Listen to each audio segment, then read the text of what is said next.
Hello and welcome to Your New Jersey. I'm Lisa Marie Falbo.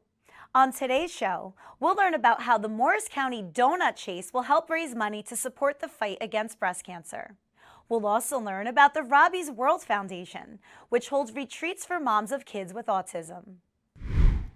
But first, downtown Somerville recently added a new public art installation, joining a growing trend across communities. Joining me now to tell us more is downtown Somerville's Executive Director, Natalie Pinheiro. Natalie, welcome to the show. Thanks for having me, Lisa. It's so good to be a part of your show once again. Yes, well, you head up one of the coolest downtowns in all of the Garden State, and it just got a lot cooler with this new art installation. So tell us all about it. It sure did. So, one of the things that we really learned during the course of the pandemic is how impactful public art can really be. From giving people something to do outdoors, something to interact with. It also has the effect of, putting a place on the map and really keeping it there, proving that it's a place worth traveling to and worth living in. It reflects who we are and documents a period in which we live.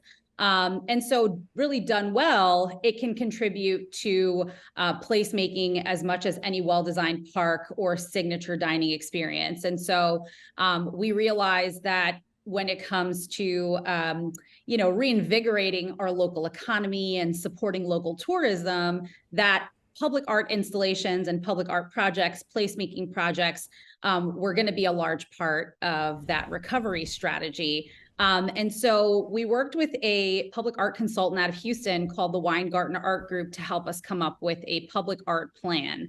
And then through that plan, we identified our courthouse lawn as a place in need of activation. So we have this really great lawn space that we were just so excited to reclaim with public art.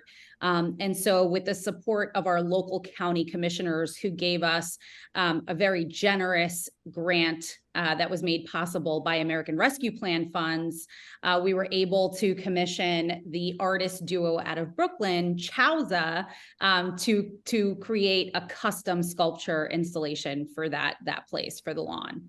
So many questions come to mind. I guess the first is, why was this so important to you to make sure that this got done? Wow, that's actually a really great question. So in addition to just understanding all of the really huge benefits of public art to place and to community, I'm also a big supporter of the arts. I was a theater major in college, and have really been embraced by the artistic community, and really promote public art in everything that I do. I sit on the Somerset County Cultural and Heritage Commission. So within the region, I get to support arts and placemaking initiatives. And so when we looked at the significance of the lawn, we really just saw a huge opportunity there that we were really excited that the county supported us on.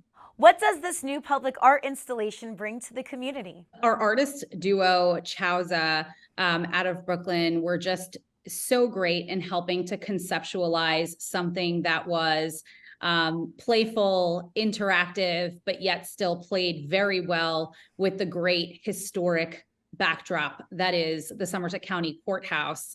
And so we really wanted something that was going to invite people to engage, right? So we want people to walk up to it, to play with it, to take pictures with it. And so their vision was to really create almost like playing pieces on a game board, visualizing the courthouse lawn as this giant chessboard, if you will, and these sculptures as little pieces on that board. So it really enhances and highlights the playfulness that we want people to have with the lawn, and while also making it just this very iconic place. And so the sculptures, as you see on the video, are vibrant, they're colorful, they're really fun, organic shapes. And so we really think it's going to be a real highlight for the spring and summer season for people to come out and check it out. Well, besides all of this amazing art that you're installing into town, what else do you have coming up spring, summer 2023? one of the really great things about last season and this season is that we've really been able to emerge from COVID and bring back all of these incredible in-person experiences. And so we've got a very full plate for ourselves this year. So starting in May, we have our Tour of Somerville, which is the oldest bike race in the country that's taking place on Memorial Day weekend. We also have our annual Girls Night Out event, which you're familiar with, Lisa. It's a huge hit. It's one of our biggest shopping and dining events of the season.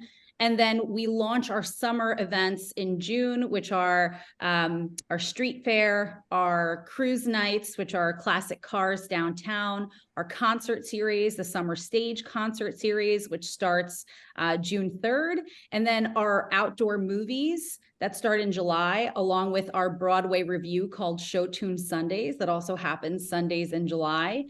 So we have a jam-packed spring and summer season. There's something for everyone in the district, and we're really excited to see everybody downtown again. And I'm sure it'll be packed. Like you said, COVID's behind us. Are there any new businesses that have moved into town since we last spoke? Our existing businesses continue to thrive, but we do have some new additions, which we're so happy to welcome to the district. We recently opened a cigar lounge on West Main Street. So for all of our cigar enthusiasts, Jersey Cigars is the place for you. We have a new juice bar that came into town on East Main Street, right next to Tessuto. And we have two brand new businesses that are coming in, Dulce Cafe, which is up on West Main Street, along with Verity Chocolates, a brand new chocolate store. So again, we invite everybody to come out and check out these incredible new businesses. And stay on the lookout. We invite everybody to follow us on Facebook at Downtown Somerville Alliance, on Instagram and TikTok at Downtown Somerville, and visit us online at downtownsomerville.com to follow all of our events. Natalie, thank you so much for coming on here and updating us on the wonderful things happening in Somerville. I look forward to visiting you to take some of those Instagram pictures. Absolutely, Lisa. Let me know when you're in town and I'll make sure to join you. Absolutely. Thanks, Natalie. Thank you. The Morris County Donut Chase will be held in Jefferson on Sunday, April 23rd. It looks to raise money for women to get mammograms. Here now to talk about it is the event's founder, Christine Malloy Rojas. Christine, welcome to the show. Thank you so much. It's a pleasure to be here. Well, I love the name Donut Chase, so that intrigues me right off the bat. What is the Donut Chase? Well, it's an opportunity to get outside, to get fit, or just to have a little bit of running or walking or dancing, whatever you choose before you enjoy a delicious donut treat. So our runners will either be walking, running, or dancing their way to the finish line. We have a 5K run, which is 3.1 miles, and a 10K run, which is 6.2 miles. The backdrop for our event is beautiful Lake Shawnee in Jefferson, New Jersey. It's a beautiful scenic course that overlooks Lake Shawnee. Could you talk about your partnership with the Sussex County Women's Forum? Well, the reason that I do what I do is because of my best friend, Lynette Denson. Lynette Denson was diagnosed with breast cancer shortly after giving birth to her daughter. Her daughter is my son's age, so she is turning 13 actually around that time in April. Lynette was diagnosed with breast cancer for the second time, and at that time it was a stage 4 diagnosis. She was a brave, beautiful spirit that lived by dancing in the supermarket aisles and was really committed to living every day beyond existing. As a small world would have it, we got together with Mary, and she happened to know my best friend, Lynette. Lynette passed away on May 5th of 2021, and with her, she left quite the legacy. She changed the lives of everybody that she was with. Everybody that met her knew her for who she was. And as a result, we decided to dedicate this specific run to help with early detection, to help women get access to free mammograms. So we have picked this charity because we know that it will help those in need, especially post-pandemic. During the pandemic, many women decided to postpone getting their mammograms because there was just so much uncertainty over health risks. So this now medical providers are really seeing an influx of patients looking to get these services. And those who are uninsured or underinsured are most likely to be those who skip their mammogram even longer. Yeah, you're touching on something that's so important, especially right now, where the people that are unfortunately getting diagnosed with cancer are much more advanced than maybe they would have been pre-pandemic because, again, the access wasn't there. People were afraid to go to the doctor because of COVID. And now we're seeing cases through the roof. Yeah, early detection saves lives. And, you know, for somebody like my best friend, Lynette, who really advocated for herself, she caught her cancer at stage 3. And that gave her a lot of time with her children. It's the difference between maybe 1 or 2 years to, you know, 5 years, 6 years, 10 years. And early detection in the mammogram stage is really important to help keep women healthy and to ultimately have that big goal of living beyond just existing, like my best friend always said. You're taking her legacy and you're doing something so amazing. How many women or how many people are you expecting out for the donut chase? We are expecting to have about 300 runners, walkers, people of all abilities. It's important to note that while there is a seriousness to running a 5K or walking a 5K or a 10K, our runners are all sorts of people. They are competitive in their age group or they are competitive in their donut eating. So we really have a space for everybody, families, friends, people that work together are all welcome to come celebrate. We do expect to sell out. So early registration is key, but we will have donuts and of course sprinkles for every single participant, regardless of if they are the first person across the finish line or the one being celebrated as finishing our race for the day. So the donut happens after the race is over. It's not like you're munching on donuts throughout the whole time. Yeah, I have heard of races that do the eat donuts while you run, but I think that would be a little bit too much. And it's just the thought of it makes my tummy hurt. So you get your donuts at the finish line, you take some selfies. We have usually fun little inflatable pool floats for people to kind of pose with, and you get to celebrate with your family and friends. An amazing accomplishment for an amazing cause. Well, this was really special. I'm so happy we came together here today. Where can people find out more about the donut chase and to register? You can go to liverungive.com and you'll be able to access our full race menu. Our donut chase is right there. We have a fun medal. You get a shirt with your entry. And of course, the most important part, a donut. Christine, thank you so much for coming on the show today and the best of luck to you and the event. Thank you. The Robbie's World Foundation is a nonprofit that hosts weekend retreats for mothers of children with autism. The foundation's founder, Cindy Geralmini, joins us now. Welcome to the show, Cindy. Hi, Lisa. How are you? Happy to be here. I'm so happy to have you on. You were on here a year ago celebrating Autism Awareness Month, and now you are back. And when we last spoke, you were in the process of getting the foundation together, and I know a lot has happened in the year since. Yeah, so, it started with when I wrote the children's books and just doing some interviews and stuff, and then doing a podcast. And I had gotten on to some autism pages on Facebook and everything just to kind of get back in the loop of what's going on with autism. And I just started to see all of these posts of these parents that were just so burnt out, exhausted, a lot of them looking for meetup groups, looking for other friends. And I had this idea of doing retreats about 8 or 9 years ago. And it all started with, I belonged to a women's networking group, and somebody had opened a day spa, and they invited all the women to come this night for a sample facial, manicure, and a massage. And we all had our white robes on and we're sipping champagne. And a friend of mine was there and she has twins with autism. And I knew she was on the verge of divorce, but she was smiling that night. She was really happy. And I took a picture of her that night. And I looked at her and I said, she needs this more than anybody else that's here, because I knew how stressed out her life really was behind the scenes. And I said, someday I'm going to do this for autism moms. But I kind of put it on the back burner until the books came out and I don't know, I met somebody that kind of put a charge under me to get it started. And so I did. So I did my first retreat last year in October, and it was kind of on a smaller scale, and it was sort of my test.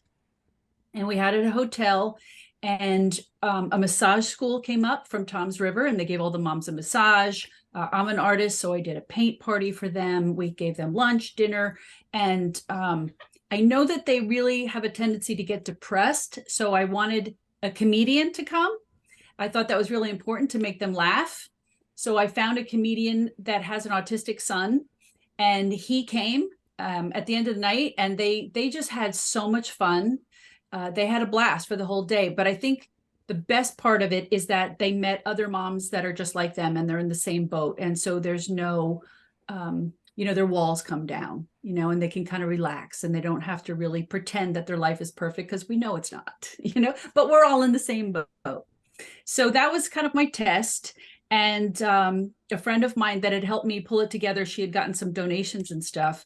As she was asking people for money, they kept saying, well, who do I write the check out to? What foundation is running this? I'm like, no foundation. It's just me. So she said, look, if you're going to keep doing this, you really need to start a foundation. So I did. You're just such an inspirational person, because I know with your son, Robbie, it was a lot. And then unfortunately, he passed away. And I mean, what you do for the autism community, I mean, in all aspects, is just so admirable. How did you, after all these years, find the strength to carry on and be such a beacon of light for these moms? Well, this is actually what I told my moms at the retreat. It's prayer, having a relationship with God, because you have to have somewhere to turn, and you have to have hope and hope for your future. And also keeping a very positive attitude. Don't dwell on negative things. You can't sit around having a pity party all the time.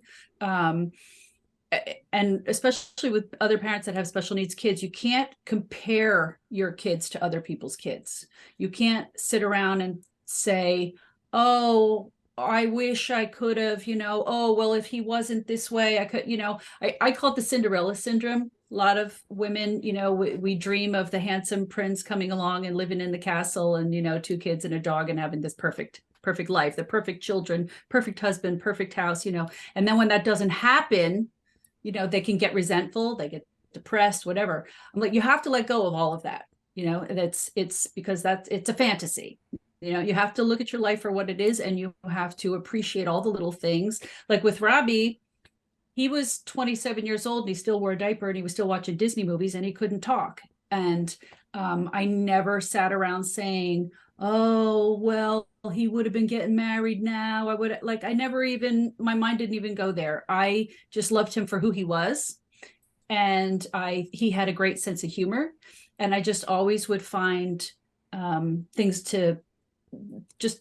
little things to love about him. All the little things that he did were cute. Just like when you have a toddler, you don't get upset when your toddler's learning how to walk and they trip and fall. It's like, oh, poor baby. Oh, look. Oh, he's so cute. Oh, he took his first steps. Oh, you just have to you have to stay with that all the way through. Each kid is completely individual. All of your kids are different, and you have to love them for who they are. And that's actually the theme of my books. There's 12 stories, and the end of every chapter says, I love you just the way you are. So yeah, I think that's key for any parent. Oh, absolutely. It's a great lesson. When you tell your story and you offer this amazing insight at your retreats, what's the reaction? Robbie would be 33 now, and some of them have newly diagnosed kids. They're only 3, 4, 5 years old. So I'm way ahead of them. And I just told them, look, this is what got me through. So I'm trying to help you also. So I had Elizabeth Nader came there. She was one speaker. She wrote a book on mastering your mindset, the master's way. It's about keeping a positive mindset. I had her speak to them. I had someone speak to them about prayer. I had a prayer room open if they wanted to go, completely voluntary. But if I said, you know, if you just say, hey, I'm just really going through something, I wish somebody would just pray for me, they could go in the room one-on-one and they could pray with her if they wanted to. And then we also had a friend of mine came and she did a kintsugi workshop. I don't know if you know what kintsugi bowls are. It's a Japanese art where if a piece of pottery or a bowl breaks, they put it together with gold. So when I have a necklace, I'm not wearing it now, but I had a necklace that's made of glass and I had lost it. And when they found it, it was broken. It had Robbie's ashes in it. And it was broken in 4 pieces. And I had a lot of people that had inboxed me and said, oh, you should use kintsugi to put it back together. So I looked it up and I found it out what it was. But I didn't want the gold covering the glass. But she does this workshop and basically you take a bowl and you break it and then you put it back together with gold. And she was just relating it to the broken pieces of your life. And no, it's not that perfect bowl, but now it's this work of art and it's this beautiful thing that you would love.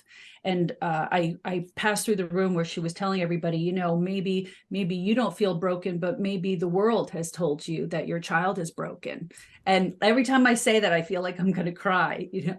But she said, but you look at that bowl now and you see that it's no 2 bowls are alike. They all look different. And that represents your child. And that child is perfect in your eyes as a mother, and it's beautiful, and you're going to love that bowl, you know, the way it is. That ended up being a really healing room for them. They ran out for 4 boxes of tissues because the moms were all crying. But they got a whole new perspective on how to see their child. Then they went in for massages, and then we had the comedians at night. And I had another speaker on that was unbelievable. She came on with her son, who's completely nonverbal like my son was, but he's learned how to communicate using the rapid prompting method. And basically he taps a letterboard because it uses a different part of the brain. It uses more gross motor skills rather than fine motor skills of writing or typing. And she was explaining that he can, when he hears music, he sees colors. Everything is frequencies, and he experiences frequencies at a much higher level than everybody else. And he can hear your thoughts. He can hear his mother's thoughts. And he even proved it to us. We looked up just a random word on the computer, and I texted it to her, and he tapped it out, the exact word that I had texted to her. Okay, so he can hear her thoughts. So this was eye-opening to all the moms. Imagine now what you've not only to watch what comes out of your mouth, what you say about your children, but now imagine after 20 years, your son has heard what you thought about him. And he even said to his mother one time, he said, your thoughts are rotten. So now the moms are going home to their children's going, what are you seeing? What are you hearing? You know, and now they have to completely shift how they even think around their child, and they have to keep their thoughts positive as well as their words positive, because it affects their children. And the autistic kids are very sensitive, and they pick up on things that we don't even know what they're picking up on. They can really pick up on your mood. They can pick up on, you know, they pick up on who you are as a person. I never realized that some of them can actually read thoughts as well. So that's very life-changing. It really is. Well, what's next for you and the foundation?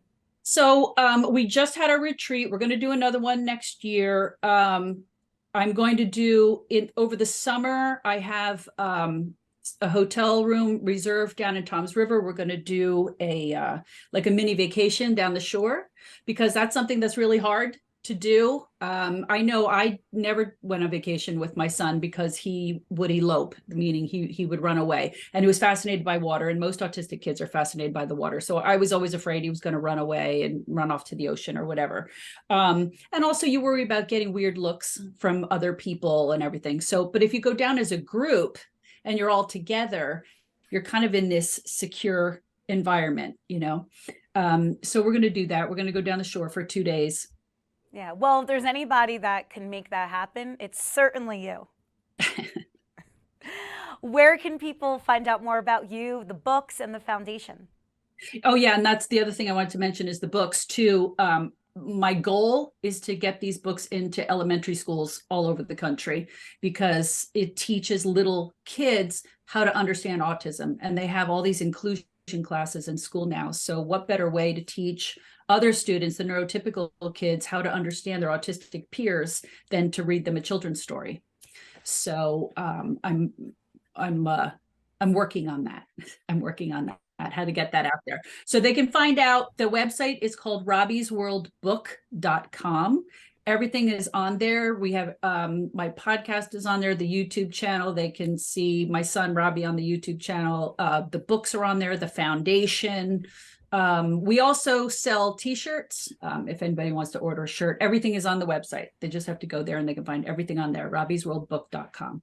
Cindy, thank you so much for coming on the show. Congratulations, and we look forward to maybe catching up a year from now to learn about more of what you're doing. Great. Thank you, Lisa, for having me. Thank you for joining me on another episode of Your New Jersey. I'm Lisa Marie Faldo. We'll see you back here next week.